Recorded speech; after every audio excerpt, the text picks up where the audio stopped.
Este livro foi gravado nos estúdios da Fundação Dorina Noel para cegos. Lido por Antônio Sérgio Grell, no mês de março de 2007. Editado por Cleo Acevilli. Velha Praga. Autor Monteiro Lobato. Andam todos em nossa terra por tal forma estonteados com as proezas infernais dos belasticismos von alemães, que não sobram olhos para enxergar males caseiros. Venha, pois, uma voz do sertão dizer a gentes da cidade que, se lá fora o fogo da guerra lavra implacável, fogo não menos destruidor devasta nossas matas com furor não menos germânico.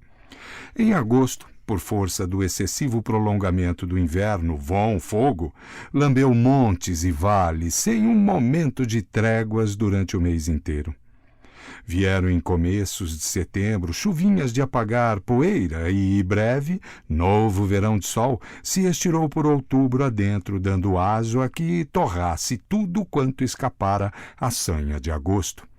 A Serra da Mantiqueira ardeu como ardem aldeias na Europa, e é hoje um cinzeiro imenso, entremeado aqui e acolá de manchas de verdura, as restingas úmidas, as grotas frias, as negas salvas a tempo pela cautela dos aceiros, tudo mais é crepe negro. A hora em que escrevemos, fim de outubro, chove. Mas que chuva cainha, que miséria d'água, enquanto caem do céu pingos homeopáticos, medidos a conta-gotas, o fogo amortecido, mas não dominado, amoita assim insidioso nas piucas, nota, tocos semicarbonizados, fim de nota, a fumegar imperceptivelmente, pronto para arrebentar em chamas, mal se limpe o céu e o sol lhe dê a mão.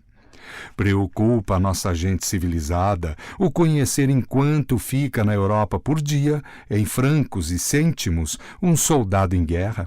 Mas ninguém cuida de calcular os prejuízos de toda a sorte, advindos de uma assombrosa queima destas, as velhas camadas de humus destruídas, os sais preciosos, que breve as enxurradas deitarão fora, rio abaixo, via oceano, o rejuvenescimento florestal do solo paralisado e retrogradado, a destruição das aves silvestres e o possível advento de pragas insetiformes, a alteração para pior do clima, com a agravação crescente das secas, os vedos e aramados perdidos, o gado morto ou depreciado pela falta de pastos, há 101 particularidades que dizem respeito a esta ou aquela zona, e dentro delas a esta ou aquela situação agrícola. Isto, bem somado, daria algarismos de apavorar. Infelizmente, no Brasil, subtrai-se, somar ninguém soma.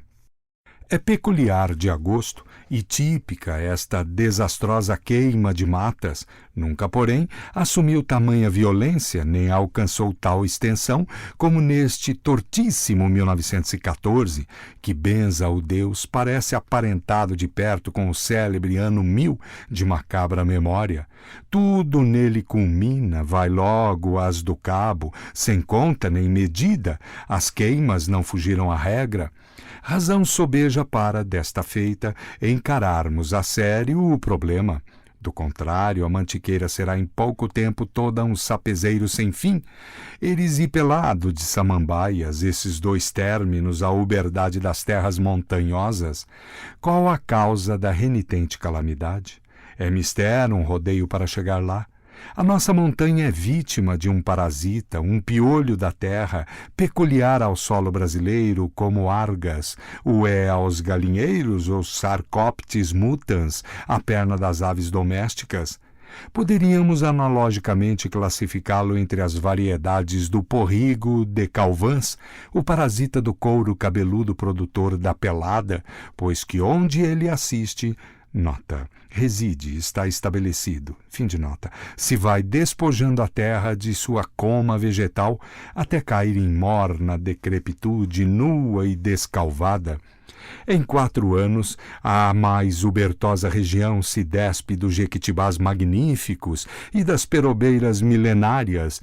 Seu orgulho e grandeza para em achincalhe crescente cair em capoeira, passar desta a humildade da vassourinha e descendo sempre, encruar definitivamente na desdita do sapezeiro sua tortura e vergonha.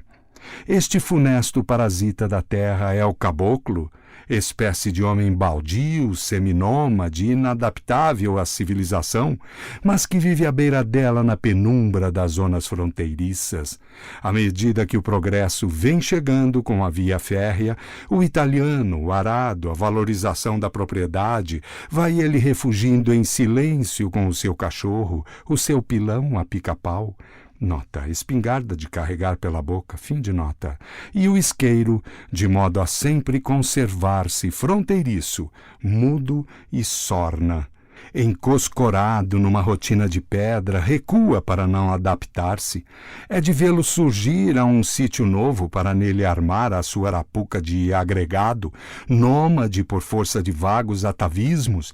Não se liga à terra como o campônio europeu, agrega-se, tal qual os sarcóptes, pelo tempo necessário à completa sucção da seiva convizinha. Feito o que, salta para diante com a mesma bagagem com que ali chegou. Vende um sapezeiro para criar outro, coexistem em íntima simbiose. Sapé e caboclo são vidas associadas. Este inventou aquele e lhe dilata os domínios. Em troca, o sapé lhe cobre a choça e lhe fornece fachos para queimar a colmeia das pobres abelhas. Chegam silenciosamente ele e a sarcópta fêmea, esta com um filhote no útero, outro ao peito, outro de 7 anos à orelha da saia, este já de pintinho na boca e faca à cinta, completam um rancho, um cachorro sarnento, brinquinho, a foice, a enxada, a pica-pau, o pilãozinho de sal, a panela de barro, um santo encardido, 3 galinhas pevas e um galo índio. Com estes simples ingredientes, o fazedor de sapezeiros perpetua a espécie e a obra de esterilização iniciada com os remotíssimos avós. Acampam. Em 3 dias uma choça, que por eufemismo chama casa, brota da terra como um urupê.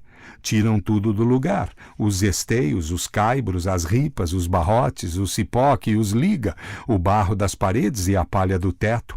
Tão íntima é a comunhão dessas palhoças com a terra local que dariam ideia de coisa nascida do chão por obra espontânea da natureza, se a natureza fosse capaz de criar coisas tão feias. Barreada a casa, pendurado o santo, está lavrada a sentença de morte daquela paragem. Começam as requisições. Com a pica-pau, o caboclo limpa a floresta das aves incautas. Pólvora e chumbo adquire-os vendendo palmitos no povoado vizinho. É este um traço curioso da vida do caboclo e explica o seu largo dispêndio de pólvora. Quando o palmito escasseia, rareiam os tiros, só a caça grande merecendo sua carga de chumbo. Se o palmital se extingue, exultam as pacas, está encerrada a estação venatória.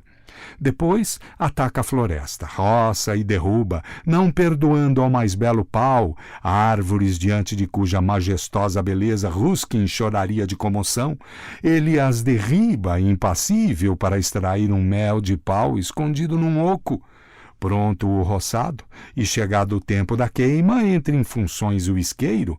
Mas aqui o sarcópte se faz raposa, como não ignora que a lei impõe aos roçados um aceiro de dimensões suficientes à circunscrição do fogo, urde traças para iludir a lei, cocando destarte a insigne preguiça e a velha malignidade. Foi neste momento que o viu o poeta. Cisma o caboclo à porta da cabana. Nota, verso de Ricardo Gonçalves, fim de nota. Cisma, de fato, não devaneios líricos, mas jeitos de transgredir as posturas com a responsabilidade a salvo, e consegue-o. Arranja sempre um álibi demonstrativo de que não esteve lá no dia do fogo. 11 horas. O sol quase a pino queima como chama. Um sarcópte anda por ali, ressabiado. Minutos após crepita a labareda inicial, medrosa, numa touça mais seca, oscila incerta, ondeia ao vento, mas logo encorpa, cresce, avulta, tumultua, infreme e, senhora do campo, estruge fragorosa com infernal violência, devorando as tranqueiras, estorricando as mais altas frondes, despejando para o céu golfões de fumo estrelejado de faíscas. É o fogo de mato.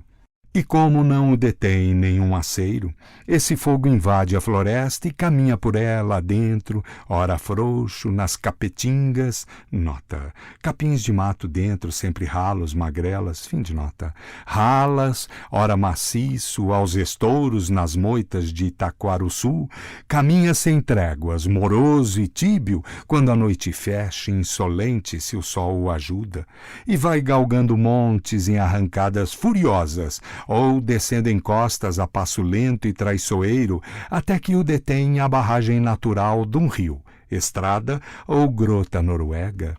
Nota, grota fria, onde não bate o sol, fim de nota.